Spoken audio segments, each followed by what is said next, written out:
Football বিশ্বকাপ আর শাকিরা এই দুই নাম যেন একে অপরের সঙ্গে ওতপ্রোতভাবে জড়িয়ে গেছে। 2010 সালের বিশ্বকাপে ওয়াকা ওয়াকা দিয়ে বিশ্বজুড়ে তুমুল জনপ্রিয়তা পাওয়ার পর আবারও ফুটবল দুনিয়া মাতাতে ফিরছেন বিশ্বখ্যাত এই পপ তারকা। আগামী মাসে যুক্তরাষ্ট্র, মেক্সিকো ও কানাডায় অনুষ্ঠিত হতে যাওয়া ফুটবল বিশ্বকাপকে সামনে রেখে নতুন গান নিয়ে হাজির হচ্ছেন তিনি।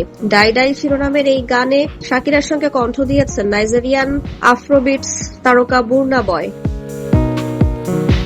সম্প্রতি ইনস্টাগ্রামে প্রকাশ করা হয়েছে গানটির 1 মিনিটের টিজার। সেখানে ব্রাজিলের ঐতিহাসিক মারাকানা স্টেডিয়ামের বিশ্বকাপের অফিসিয়াল বল হাতে দেখা যায় শাকিরাকে। এরই মধ্যেই টিজারটি সামাজিক যোগাযোগ মাধ্যমে ব্যাপক সাড়া ফেলেছে। জানা গেছে আগামী 14 মে বিশ্বজুড়ে মুক্তি পাবে পুরো গানটি। 2010 সালের ওয়াকা ওয়াকার পর এটি হতে যাচ্ছে শাকিরার দ্বিতীয় অফিসিয়াল বিশ্বকাপ থিম সং।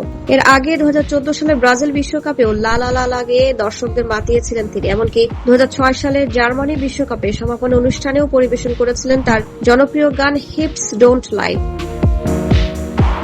এবারের বিশ্বকাপে অংশ নেবে 48টি দল। আগামী 11 জুন থেকে শুরু হয়ে 19 জুলাই পর্যন্ত চলবে ফুটবলের সবচেয়ে বড় এই আসর। শাকিরা নিজ দেশ কলম্বিয়াও এবার মাঠের লড়াই অংশ নিচ্ছে। বিশ্বকাপের উত্তাপ ছড়িয়ে পড়ার আগেই শাকিরার নতুন গান ফুটবল প্রেমীদের মধ্যে বাড়িয়ে দিয়েছে বাড়তি উন্মাদনা।